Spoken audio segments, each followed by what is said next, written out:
하나님 말씀 요한계시록 14장 14절에서 마지막 절까지입니다.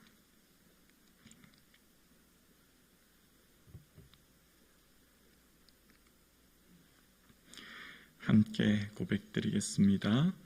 또 내가 보니 흰 구름이 있고 구름 위에 인자와 같은 이가 앉으셨는데 그 머리에는 금연류관이 있고 그 손에는 예리한 낫을 가졌더라. 또 다른 천사가 성전으로부터 나와 구름 위에 앉은 이를 향하여 큰 음성으로 외쳐 이르되 당신의 낫을 휘둘러 거두소서.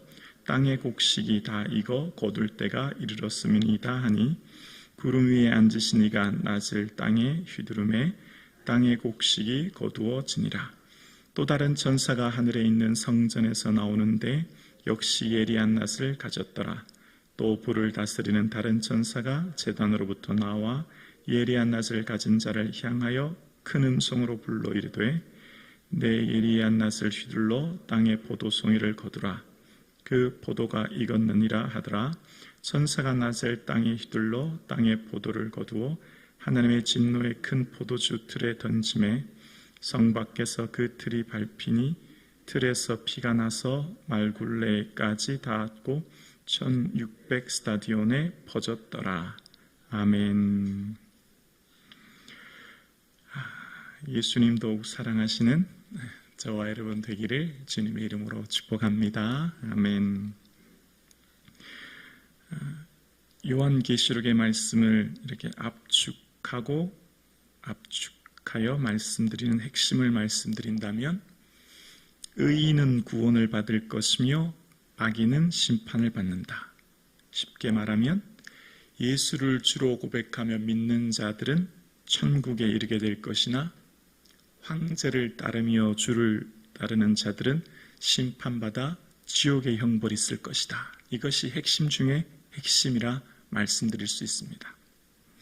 이 땅을 살아가는 모든 성도들의 삶에 시련과 박해와 어려움이 있지만 영원하지 않으며 그 시간이 마치 고난의 시간이 너무나 고통스러워서 영원할 것 같은 그 시간은 곧 끝나며 이제 곧 하나님의 심판의 때가 다가올 것이며 그때 믿는 자들, 예수님을 주로 고백하며 따랐던 자들에게 놀라운 영광이 기다릴 것이니 현재의 삶이 아무리 힘들고 어려워도 결코 믿음만은 포기하지 말아야 한다. 심지어 내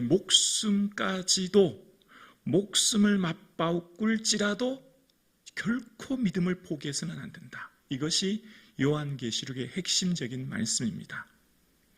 비록 현재의 삶의 고난과 어려움으로 내 재산, 내 가정, 심지어 내 생명까지 잃어버릴지언정 죽도록 충성하라.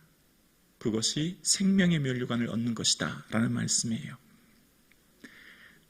그래서 요한계시록을 읽으면 좀 진지해지고 좀 무겁고 힘이 듭니다.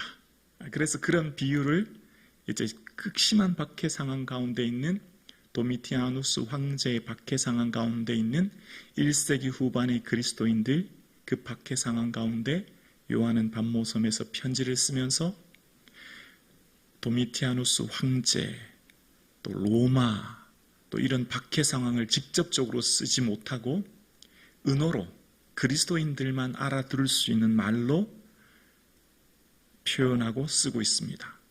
그래서 이 로마는 큰 바벨론으로, 그리고 이 황제는 666이라고 말하는 다시 살아난 네로 황제인 도미티아누스로 말하면서 이 거대한 로마, 큰 바벨론은 사단인 용, 즉 옛 뱀이라고 할 수 있는 용의 통치와 다스림 안에 거하고 있고 그 용에게 주권을 받은 짐승, 즉 이 땅의 로마를 따르는 자들은 지금은 구원받은 것 같고 지금은 성공한 것 같고 지금은 이 세상에서 가장 복되고 잘된 것처럼 보이지만 그렇지 않다는 겁니다.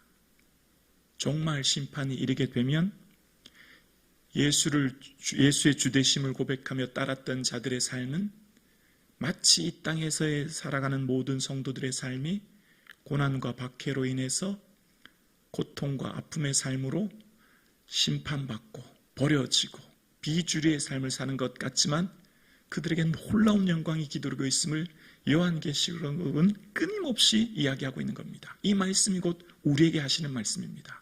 이 말씀이 곧 21세기를 살아가고 있는 저와 여러분에게 하고 있는 말씀이지요.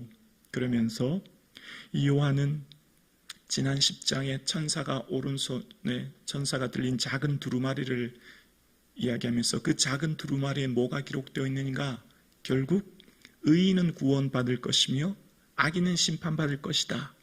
그 구원과 심판이 구원은 얼마나 영광스러울 것이며 심판은 얼마나 혹독할 것임을 이야기합니다. 그러나 그것은 분명히 이루어질 것임을 본문이 이야기하는 것이지요.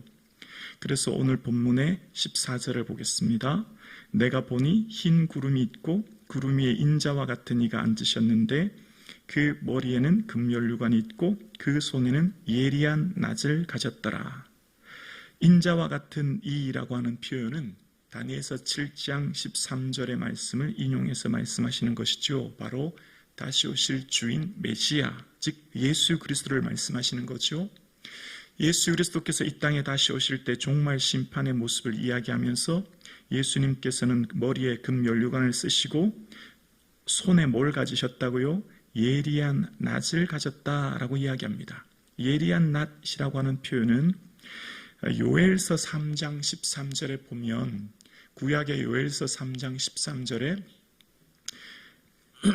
너는 낫을 쓰라 곡식이 익었도다 와서 밟을지어다 포도주 틀이 가득 차고 포도주의 독이 넘치니 그들의 악이 큼이라.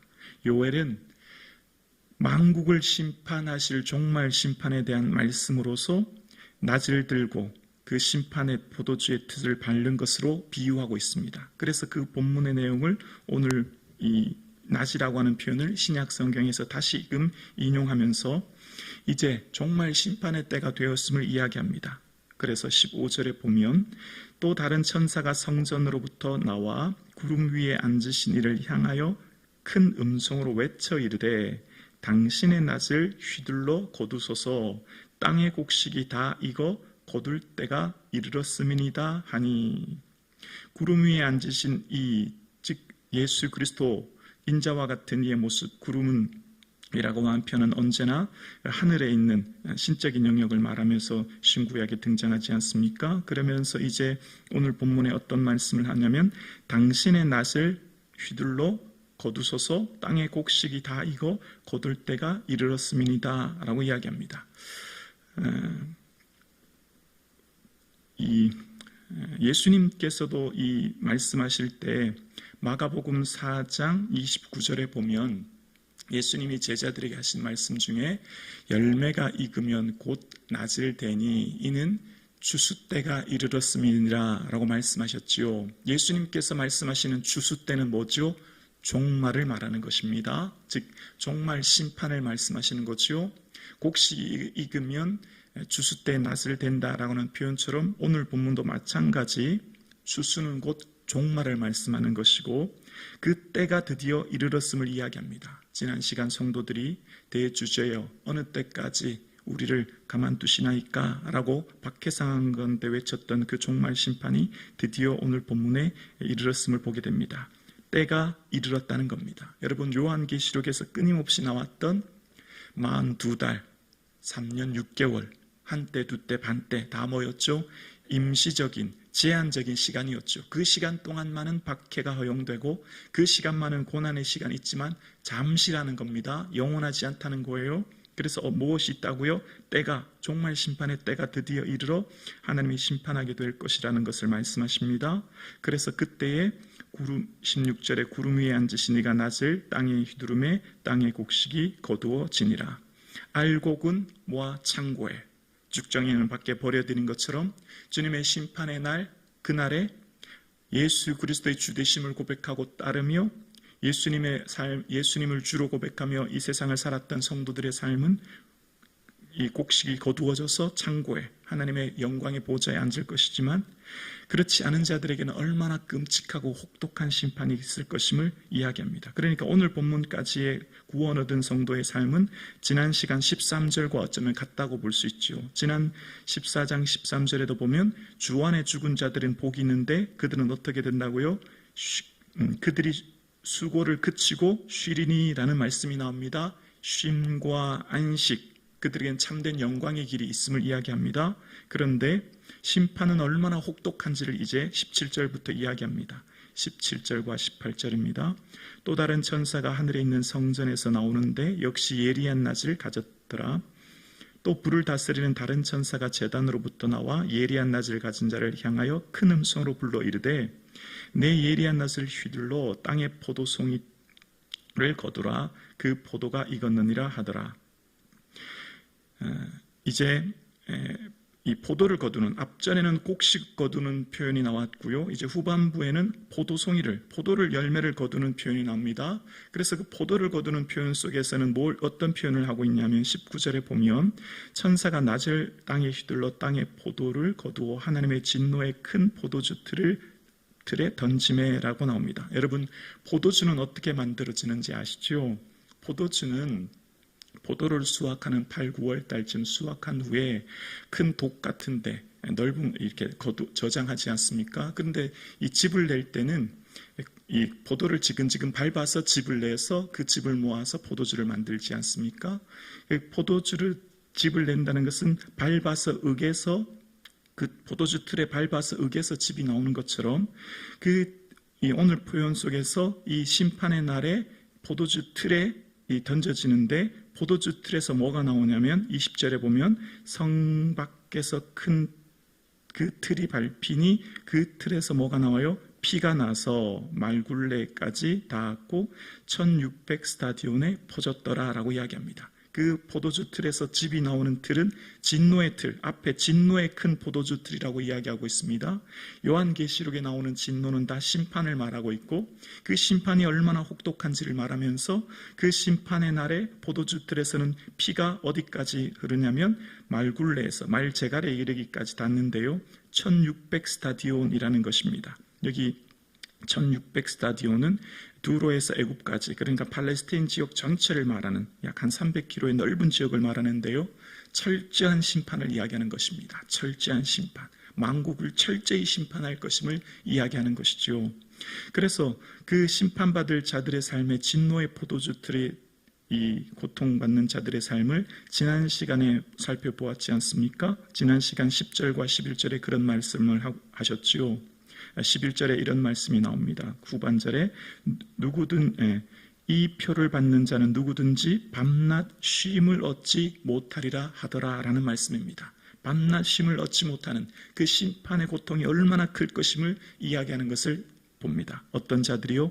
이마의 표를 받은 자들, 짐승회로부터 이마나 손에 표를 받은 자들, 즉 황제를 주로 고백하며 황제에게 속하여 황제와 함께 이 땅의 영광을 누리는 자들, 그들의 삶 가운데는 진노의 포도주로 인한 심판이 얼마나 혹독할 것임을 이야기합니다. 그러니까 요한계시록을 그냥 쉽게 만약에 유치부 아이들에게 설교한다면 이렇게 얘기하는 게 정확할 것 같습니다. 얘들아, 예수님을 믿는 자들은, 예수님을 믿는 성도들의 삶은 구원 얻을 것인데 그 구원의 영광은 말로 표현하지 못할 놀라운 은혜가 기다리고 있어. 그런데 그때 심판받을 그 지옥의 고통은 얼마나 끔찍하고 고통스러운지 이 땅에서 다 경험할 수 없는 어려움이야 라고 하는 것이죠. 그런데 그것이 어떻게 해요? 어느 누구도 피할 수 없다는 것입니다. 이 땅에 사는 누구도 결국은 주 앞에 서게 될 것이고 그 종말 심판을 어떤 사람도 피하지 못한 것임을 이야기하는 것이죠. 오늘 함께 예배드리시는 저와 여러분의 삶에 요한계시록을 통해 우리에게 말씀하고 있는 것이 있습니다. 이 세상을 살아가는데 가장 소중하고 귀한 것은 무엇인가? 구원이라는 겁니다. 이 구원을 결코 놓치서는 안 되고 그 구원의 은혜를 주신 주 대신 예수 그리스도를 붙들고 살아가는 삶, 그 삶이 저와 여러분의 삶 되기를 주님의 이름으로 축원합니다.